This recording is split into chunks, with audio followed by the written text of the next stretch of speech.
Hello and good afternoon and good evening.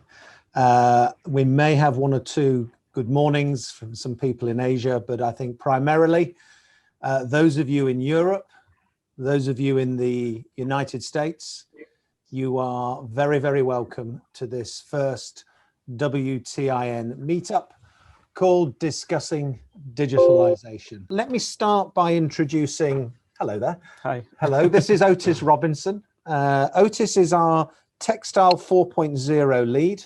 So all things digitalisation are within Otis's remit.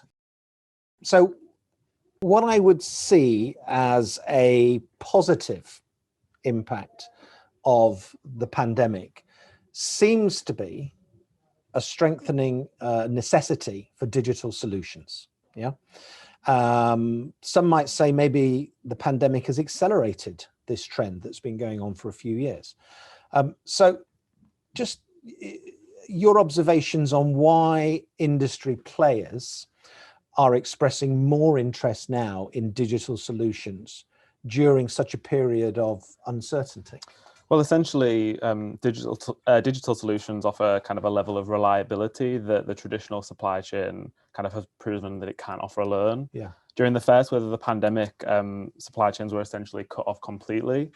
This led to a variety of stock, inventory, and order issues. Mm-hmm. It also revealed that for a lot of manufacturers and brands, kind of beyond tier one, the supply chains are very opaque. People aren't very aware of what's going on downstream. Mm-hmm. But by investing in a lot of digital solutions, brands can kind of explore the supply chains in more depth, place trust in advanced solutions, get to grips with how to kind of create a better sourcing and supply model moving forward, and kind of make their manufacturing environments more intelligent and adapted to change. Yeah. Any other comments? Anyone else like to jump in here, share their own experiences? Yeah, what I see in the market is I'm working for a paper mill. We produce sublimation paper, and I think customer demand is a very important topic here, because what we see in the demand is speed to market. So our customers, they produce personalized items for the consumer. And due to digitalization, I think what consumers expect from our customers is very fast production processes. Within 1 or 2 days, they want their personalized items at their homes delivered. So for us, what we see is that speed becomes more and more important to our customers. Hi, Mark. It's Deborah Blaney. Oh, hello, Deborah. Gosh, how are you? My gosh, it must be 7 in the morning with you. No, it's 20 past 10. Oh, not so bad. Not too bad. Yeah. I'm very well. Nice to see you. Nice to see you too.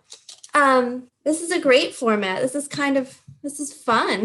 Way to get together without Ubers and airplane delays and all that nonsense.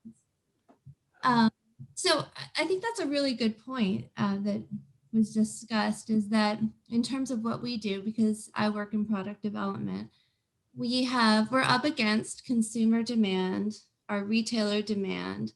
And when you think digital, there is a group that thinks you push a button and it just happens. And in our industry, you don't just push a button and it comes out the other side. Chinky, I know you're there. Over to you. Thank you, Mark. There are a few questions that we'll run as polls, and I might give you some comparative answers. As Mark said, we've been looking at the digitalization of the industry from last few years, so we've got some comparison data as well.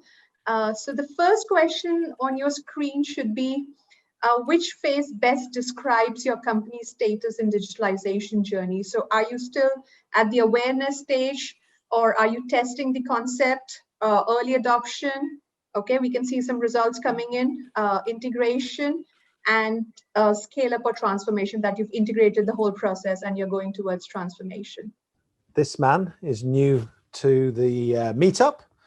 This is Joe Link, and Joe is our digital textile lead he also has a great understanding of what's happening in China. To go into more detail, China is without doubt the largest textile industry in the world, and decisions that are made there and events that happen there have repercussions for everyone else around the world and for the full length of the textile supply chain in other regions.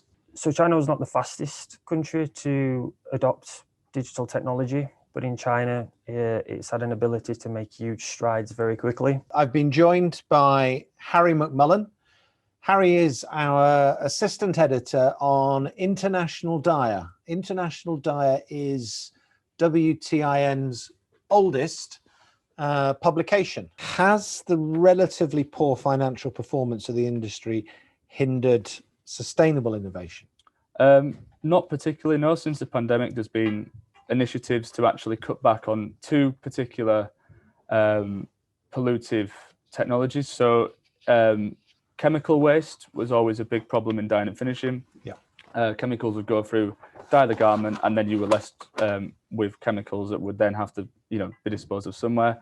And also wastewater, a similar sort of technique where it would be pushed through the garment, and then you'd have chemicals inside the wastewater, and you'd end up with excess wastewater. So just from the first quarter of this year, there's been some companies that are referenced. Imogo's one, Alchemy's another, and Genealogia, who are specialized in denim finishing.